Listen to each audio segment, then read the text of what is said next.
S ನೋಡ್ರಿ ದೋಸ್ತ, ನಿಮ್ಗೆ ಯಾರೆಲ್ಲ ಕೆ ಪಿ ಟಿ ಸಿ ಅಂತೇಳಿ ಓದ್ತಾ ಇದ್ದೀರಿ, ಏನು ಓದಂಗಿಲ್ಲ ಬಟ್ ಕಾಯ್ಕೋತ ಕೂತಿರ್ತೀರಿ. ಯಾರು ಕೆ ಪಿ ಟಿ ಸಿ ಸಂಬಂಧ ಕಾಯ್ಕೋತ ಕೂತೀರಿ?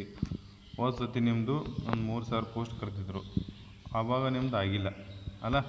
ಹಾಗಾಗಿ ನೀವು ಒಂದು ಬೇಜಾರಿಂದ ಕಾಯ್ಕೋತ ಕೂತಿರ್ತೀರ. ಕೆ ಪಿ ಟಿ ಸಿ ಆಗವಲ್ದು, ನಾನು ಮೊನ್ನೆ ಸತಿ ಆಗಬೇಕಾಗಿತ್ತಾಗಿಲ್ಲ, ಬೇರೆ ಜಾಬ್ಗೆ ಹೋಗೋದ್ರೆ ಇಲ್ಲ ನಾನು ಕೆ ಪಿ ಟಿ ಸಿಗೆ ಹೋಗ್ತೀನಿ ಅನ್ನುವಂಥ ಕ್ಯಾಂಡಿಡೇಟ್ಸ್ ಕೂಡ ಇದ್ದೀರಾ.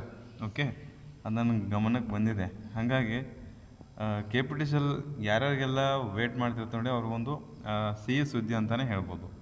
ಎಸ್, ಆಡಳಿತ ಇಲಾಖೆ ಪ್ರಸ್ತಾವನೆಯನ್ನು ಪರಿಶೀಲಿಸಿ ಕವಿಪ್ರಣಿ ಅಂದರೆ ಕರ್ನಾಟಕ ವಿದ್ಯುತ್ ಪ್ರಸರಣ ನಿಗಮ ಲಿಮಿಟೆಡಲ್ಲಿ ಎಸ್ಕಾಂಗಳಲ್ಲಿ ಮಂಜೂರಾಗಿರುವಂತಹ ಖಾಲಿ ಇರುವಂಥ ಹುದ್ದೆಗಳಿಗೆ ಕೆಳಗಂಡ ಹುದ್ದೆಗಳನ್ನು ಸಂಸ್ಥೆಯ ಆಂತರಿಕ ಸಂಪನ್ಮೂಲದಿಂದ ವೆಚ್ಚ ಭರಿಸುವ ಷರತ್ತಿನ ಒಳಪಟ್ಟಂತಹ ನೇರ ನೇಮಕಾತಿ ನೋಡಿ, ನೇರ ನೇಮಕಾತಿ ಮಾಡೋಕೆ ಭರ್ತಿ ಮಾಡೋಕೆ ಆರ್ಥಿಕ ಇಲಾಖೆ ಸಹ ಅನುಮತಿಸಿದೆ ಅಂತ ಇದೆ.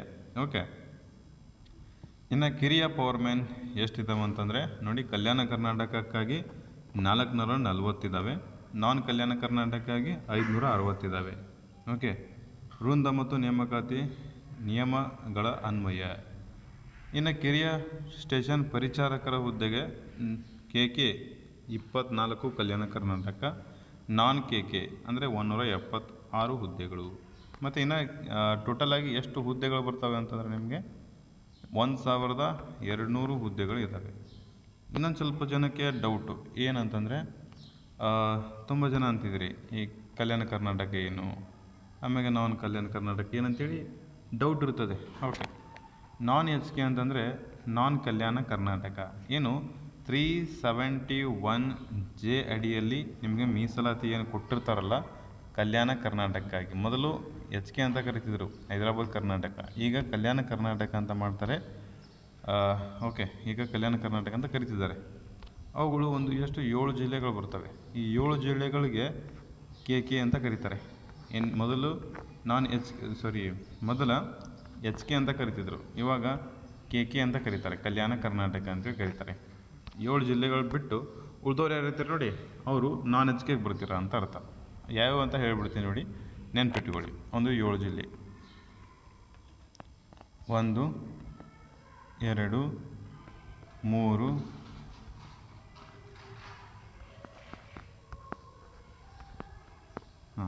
ಎಷ್ಟು ಬರ್ತಾವೆ ನೋಡಿ ಗೈಸ್. ಅರ್ಥ ಆಗಲಿಲ್ಲ, ಡೋಂಟ್ ವರಿ, ಈಗ ಅರ್ಥ ಆಗುತ್ತೆ ನೋಡಿ.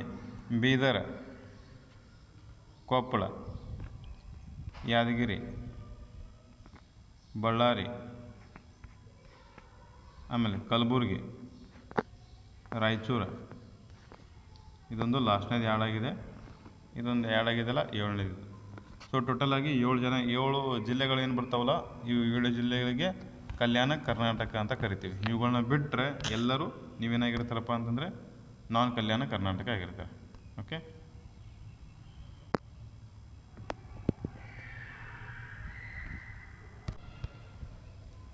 ಅರ್ಥ ಆಯ್ತು ಅನಿಸುತ್ತೆ. ಓಕೆ, ಕಲ್ಯಾಣ ಕರ್ನಾಟಕ ನಾನ್ ಕಲ್ಯಾಣ ಕರ್ನಾಟಕ ಡಿಫ್ರೆನ್ಸ್ ಗೊತ್ತಾಯಿತು ಅಂದ್ಕೊತೀನಿ. ಸೊ ಕೇಳ್ಬೋದು, ಇವಾಗ ನಿಮ್ಗೇನಾದ್ರು ಡೌಟ್ ಇತ್ತಪ್ಪ ಅಂದರೆ ಕೆಳಗಡೆ ಕಮೆಂಟ್ ಬಾಕ್ಸಲ್ಲಿ ತಿಳಿಸಿ. ಏನಾದ್ರು ಡೌಟ್ ಇತ್ತಂದರೆ ಇದು ನೇಮಕಾತಿ ಯಾವಾಗ ಆಗ್ಬೋದು ಅಂತಂದರೆ, ನೇಮಕಾತಿ ಯಾವಾಗ ಆಗ್ಬೋದು ಅಂದರೆ ಇನ್ನು ಒಂದು ಅಪ್ರಾಕ್ಸಿಮೇಟ್ಲಿ ಇನ್ನೊಂದು ತಿಂಗಳಲ್ಲಿ ಆಗ್ಬೋದು. ಮತ್ತು ಇದಕ್ಕೆ ಏಜ್ ಲಿಮಿಟ್ ಇಲ್ಲ, ನಾರ್ಮಲ್ ಏನು ಹಳಿದೆಲ್ಲ ಪ್ರೊಸೀಜರ್ ಆಗ್ತಿರ್ತಲ್ಲ ಅದೇ ಆಗಿರ್ತದೆ. ಮತ್ತು ಇದಕ್ಕೆ ಸಂಬಂಧಪಟ್ಟಂತೆ ಏನಾದರೂ ಉಳಿತಾ ಡೌಟ್ ಕೇಳೋದು? ಇದಕ್ಕೆ ಎಕ್ಸಾಮ್ ಇರುತ್ತಾ ಅಥವಾ ಇಲ್ವಾ, ಇದೊಂದು ನಿಮ್ಮ ಡೌಟ್ ಇರ್ತದಲ್ಲ. ಸೊ ಎಕ್ಸಾಮ್ ಇರ್ತದೋ ಇಲ್ಲ ಅಂಥೇಳಿ ನಿಮ್ಗೇನಾದರೂ ಬೇಕಾಗಿತ್ತಪ್ಪ ಅಂದರೆ ಆ ಮಾಹಿತಿ, ಅದು ಅಧಿಕೃತ ಮಾಹಿತಿನ ಬಂದಿಲ್ಲ, ಬಟ್ ಅದನ್ನ ಮಾಹಿತಿ ನಿಮಗೇನಾದ್ರು ಬೇಕಾಗಿತ್ತಂದರೆ ನಾನು ಇನ್ನೊಂದು ಸ್ವಲ್ಪ ರಿಸರ್ಚ್ ಮಾಡ್ತೀನಿ ಅದ್ರ ಬಗ್ಗೆ. ಸದ್ಯಕ್ಕೆ ಏನು ಹೇಳೋಕ್ಕಾಗಲ್ಲ ಎಕ್ಸಾಮ್ ನಡೀತದ ಇಲ್ವಾ ಅಂಥೇಳಿ, ಯಾಕಂದರೆ ಮೊನ್ನೆ ಸತಿ ಎಕ್ಸಾಮ್ ನಡೆಸಬೇಕು ಅಂತ ಹೇಳಿದ್ದಾರೆ.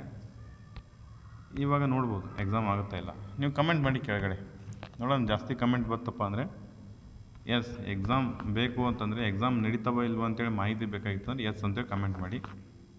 ಆ ಮಾಹಿತಿ ನಿಮಗೆ ಅತಿ ಶೀಘ್ರದಲ್ಲಿ ತೊಗೊಂಬರ್ತೀನಿ. ಓಕೆ,